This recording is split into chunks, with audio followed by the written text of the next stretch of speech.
Aujourd'hui, nous rendons visite à Valériane, qui pendant des années a eu de gros problèmes de sommeil. Maintenant, elle dort super bien. Mais qu'a-t-elle fait pour mieux dormir? Alors, comment ça a commencé chez toi? J'avais beaucoup de mal à dormir. Donc déjà je me sentais nerveuse alors que j'avais pas de raison d'être nerveuse. J'avais des problèmes cardiaques, mon cœur qui battait comme si j'avais couru en 100 mètres alors que j'étais dans mon lit. Et je suis allée voir mon médecin qui m'a dit que j'étais simplement nerveuse et m'a donné des médicaments contre la nervosité. Et ça n'a pas marché. Ouais, non. Voilà. Et comment t'as su alors ce que c'était? En fait, je me suis rendu compte de ce que c'était grâce à une coupure de courant général. Donc pendant toute la nuit, il n'y m'a pas eu de courant. Et cette nuit-là, j'ai dormi comme un bébé. Et le lendemain matin, je me sentais beaucoup mieux que d'habitude. J'étais fraîche, j'étais presque 20 ans plus jeune. Et là, je me suis dit, qu'est-ce qui s'est passé? À part la coupure, il n'y avait eu que ça. Et donc, tout ce qui était électrique autour de moi, en fait, me rendait malade et m'empêchait de dormir. Moi aussi, en fait, avant, je dormais super bien. Il y a 3-4 ans, j'ai commencé à mal dormir et je ne comprenais pas pourquoi. Et maintenant que je sais que je suis intolérante aux ondes, depuis que je dors sans électricité et sans ondes, je dors de nouveau comme un bébé. Est-ce qu'on n'irait pas voir un expert pour mieux comprendre tout ça? Oui, bonne idée. Allez, on y va. Nous avons donc été voir Dr Magali Kuhlmann, qui est spécialisée en médecine environnementale. Quand on est électro-hypersensible, est-ce que les ondes électromagnétiques ont un impact sur le sommeil? Alors oui, une majorité des personnes électro-hypersensibles ont des gros problèmes de sommeil lorsqu'elles ont été exposées au rayonnement artificiel. Et ce sont des insomnies qui sont vraiment intenses et qui ne sont pas similaires aux insomnies classiques. Donc elles ne sont pas forcément améliorées par les traitements classiques qu'on pourrait donner. Et quels sont les mécanismes biologiques qui peuvent expliquer ce phénomène? Alors il y a plusieurs hypothèses, mais on sait notamment que les rayonnements électromagnétiques artificiels mettent les cellules vivantes dans un état de stress, donc un état d'alerte qui finalement va engendrer une série de réactions physiologiques qui vont faire que l'organisme tout entier sera dans cet état-là. Donc ce n'est pas du tout un état propice à l'endormissement. On a aussi remarqué que les personnes électro-hypersensibles qui ont été testées dans certaines études ont un taux de mélatonine. Donc la mélatonine, c'est l'hormone du sommeil qui régule les cycles veille-sommeil. Ce taux chez ces personnes est tout à fait effondré dans 80% des cas. Et une des explications est que cette mélatonine est aussi un puissant antioxydant. Alors qu'on sait que ces rayonnements provoquent justement un impact sur les cellules dans le sens de la pro-oxydation. Donc on pense que cette mélatonine est vraiment consommée pour permettre à l'organisme de faire face à ce stress. Et quand on est insomniaque, comment peut-on savoir que c'est les ondes électromagnétiques, entre autres, qui ont cet impact? Alors il est vrai qu'il y a des personnes qui ne sont pas forcément électro-hypersensibles, mais qui pourraient avoir des problèmes de sommeil malgré tout suite à cette exposition.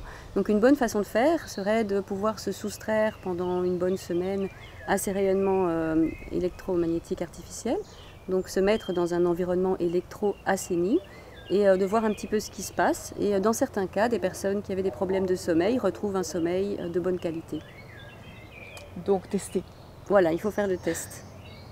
Bon, on va vérifier un petit peu ce qui se passe à ce niveau-là. Alors, on va commencer par les hautes fréquences. Donc, les hautes fréquences, c'est tout ce qui est 4G, Bluetooth, téléphone sans fil, box Wi-Fi, etc.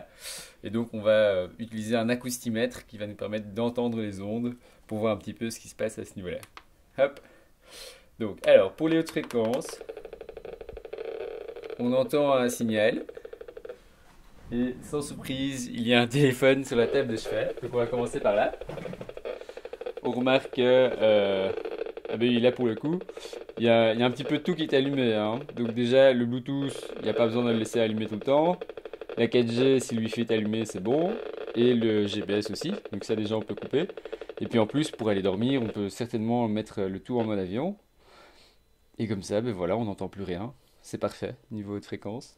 Et donc voilà, ça c'est une mesure élémentaire à faire en termes d'hygiène électromagnétique, de veiller à couper son téléphone la nuit.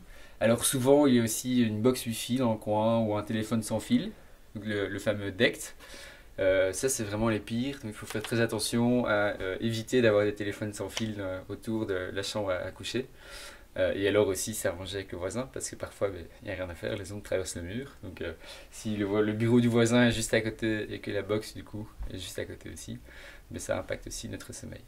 Donc on a mesuré les hautes fréquences, maintenant on va mesurer les basses fréquences. Dans les basses fréquences, il y a le champ électrique et le champ magnétique. Les basses fréquences, concrètement, c'est tout ce qui touche à l'électricité de la maison. Alors dans ce cas-ci, on va voir avec un petit appareil de mesure, on va se concentrer aujourd'hui sur le champ électrique, on viendra sur le champ magnétique dans un épisode suivant. Alors je vais allumer mon petit appareil, et ce petit appareil va permettre de mesurer le champ électrique qui se dégage de tout ce qui touche à l'électricité autour du corps quand on dort tout simplement dans le lit. Donc là je mesure au niveau de la tête, et on voit que il y a quelque chose qui émet autour de la tête, et donc on va sans surprise se diriger vers les appareils électriques. Et là, hop, on l'entend d'ailleurs, les petits bruits qui s'emballent. On remarque qu'il y a quand même un champ électrique important. Quand on se concentre par exemple sur le fil électrique, hop, voilà, on est jusqu'à 200 volts par mètre, c'est relativement important. Donc on va écarter le radio-réveil. Alors on peut soit l'écarter, soit le débrancher et utiliser un petit radio-réveil à pile, ça marche aussi. Donc là dans ce cas-ci, je vais l'écarter un petit peu. Et on va continuer les mesures. Hop. Donc voilà, là au niveau du champ électrique c'est déjà mieux au niveau de la tête. Mais néanmoins, on remarque que... Ah oui, là la lampe, elle émet énormément. Et là il y a une petite astuce, c'est que quand on va couper le champ... Enfin, quand on va couper la lampe, on va avoir un champ électrique qui sera toujours aussi important, voire même plus important. Et en fait, c'est dû au fait que l'interrupteur coupe un seul des deux fils qui alimentent la lampe, et pour peu qu'il coupe le mauvais fil, la lampe est toujours sous tension. Voici un schéma classique où on a le compteur général, on a un circuit avec une lampe qui est alimentée avec un interrupteur. Alors, dans le cas d'un système qui est correctement câblé, nous avons la phase qui est connectée à l'interrupteur et le neutre, qui n'est pas chargé en électricité, qui est connecté du côté où l'interrupteur ne coupe pas le courant. Donc l'électricité, quand l'interrupteur est ouvert, l'électricité sort du boîtier général et s'arrête en fait à l'interrupteur.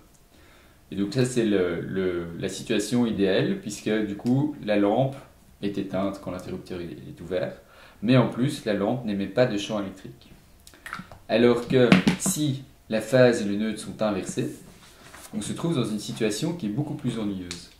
Puisque dans ce cas-ci, l'interrupteur va couper le neutre, et donc l'électricité va venir de la phase, va faire ici le tour, va émettre un champ électrique au niveau de la lampe et va s'arrêter à l'interrupteur. Et donc dans ce cas-ci, si on dort à côté de cette lampe, supposons que ce soit une lampe de chevet, il se fait que quand l'interrupteur est éteint, la lampe est éteinte, mais pourtant elle émet un champ électrique super important, juste à côté de la tête souvent, quand c'est une lampe de chevet. Et donc là, à ce niveau-là, il n'y a rien à faire. Il faut soit mettre l'interrupteur sous le bon fil, c'est-à-dire demander à l'électricien de passer. Mais en attendant, on peut aussi tout simplement couper le disjoncteur de la lampe. Et là, je vais demander à Christine. Christine, est-ce que tu peux couper la lampe, s'il te plaît? Ok. Et voilà, vous avez vu tout de suite la différence. Rallume-les!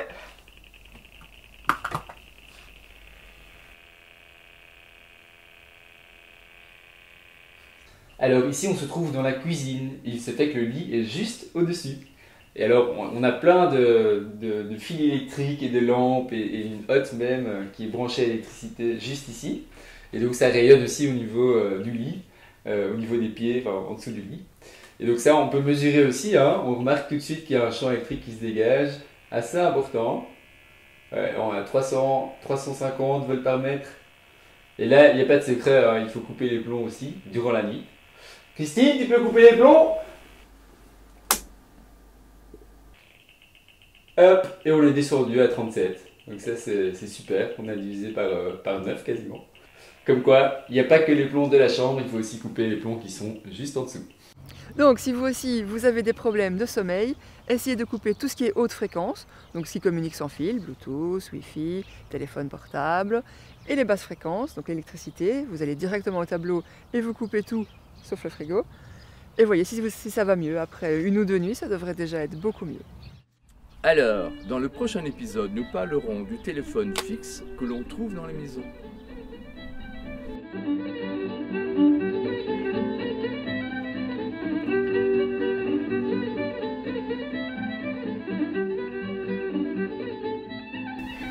Et en route vers un monde sans ondes. Et si ce n'est pas encore fait, allez voir notre premier épisode, abonnez-vous à notre chaîne et pour nous soutenir, c'est dans la description en dessous.